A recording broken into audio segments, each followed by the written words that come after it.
Hi everybody, I'm Sheree from the library. It's December 23 and I'm sharing stories of books that came out in 2023 for the last time this year. I'll be back in January with my best of the year, but for right now I want to talk about some incredible new books that may or may not end up on that list. I want to go backwards for a little bit to authors and series that you may have loved for a long time and already know about.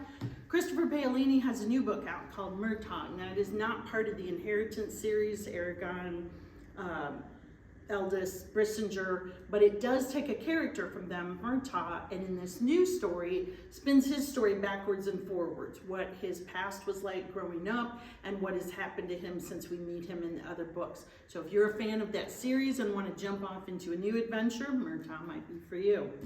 I've also talked a lot about, to most of you, Hey Kiddo. This is a graphic novel by author Jarrett Kruska, who grows up in very difficult circumstances, ends up living with his grandparents. They're very loving to him, but still a lot of anger and strife in the home. So it's about his growing up and how he gets involved in art, and that kind of saves his life. He has created a second graphic novel for us called Sunshine, and it is about his experiences as a counselor at a camp for kids who have severe illnesses, mostly cancer. When he tells his grandparents this is what he's going off to do, they say, isn't that going to be so depressing and hard and all those sick kids? But what he finds out is it's one of the most memorable weeks of his whole life. And it changes him in ways as a teenager that he never could have seen coming. I also wanted to mention the American Royals series. I've talked to you about this before. It starts with American Royals, and that's the book that sets up the idea, what if George Washington was a king instead of a president, and all of his descendants therefore rule the United States? Who would they be and how would that look? There are 4 books in the series. This is the 5th and final. It's called Reign. It's the last in the American Royals series, so if you have started them and loved them, this is for you. If you haven't started them yet, Run, Don't Walk. They're just really fun. You can read them in order, or you can read this one on its own, but it's just going to want to make you go back and find out what happened before you meet the characters. Talking about graphic novels, I wanted to mention 3 that are incredible this month. This is a debut graphic novel about a young Korean girl who is struggling with mental health issues and is here in America trying to make sense of her family's history as well as the struggles that she is facing in today's world. 2 nonfiction graphic novels that I want to mention. This is The Souls of Black Folk by W.E.B. Du Bois. Now, Souls of Black Folk is a very famous book that Du Bois wrote about Black American experience here in the United States and all of the struggles that Black people face in society. The fact that they took that book and created this amazing graphic novel that makes most of the same points but tells the story in a very visual way, incredible.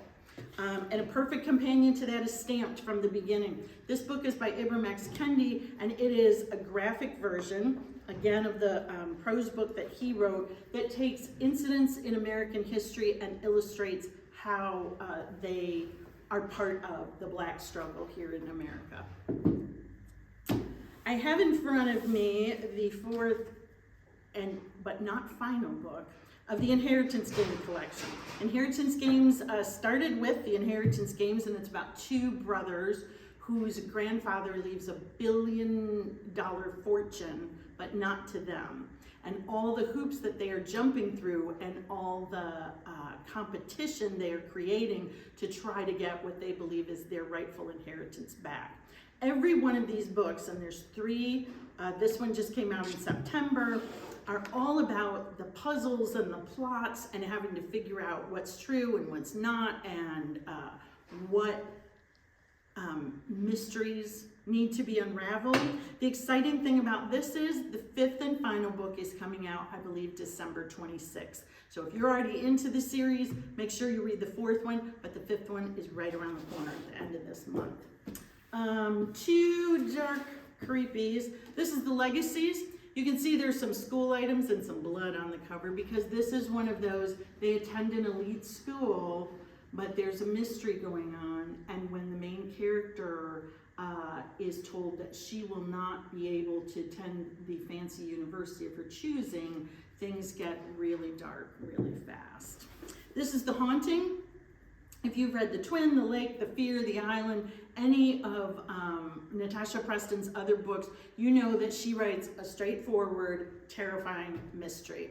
So ever since the identity of the brutal serial killer who traumatized their small town last Halloween is revealed, Penny's parents have forbidden her to have anything to do with the killer's son, who was her boyfriend at the time. So how they pursue their relationship and what else happens in this dark little town, it's all there in The Haunting. If you need something light after the dark, Just Do This One Thing for me is a very funny, weird, interesting story about a young girl and her mom. Mom has a lot of shady ways of making money and is also obsessed with Justin Timberlake, so that figures into this story. They're very weird, but you grow to love them, and the story is incredible. This is Ryan and Avery by David Levithan. He is one of my all-time favorite authors because every time he writes about love, it renews your faith that it's possible. Says here, it is wise, sincere, and disarmingly tender. It's an incredible story. What a gift. These are just some of the great titles that we have at the library that came out in 2023. There are so many more, and don't forget there's new things coming every day. We are open when school is closed, so if you want to explore a whole lot of new books and find the one that you love, come on into the library and see us. Have a great December. Bye.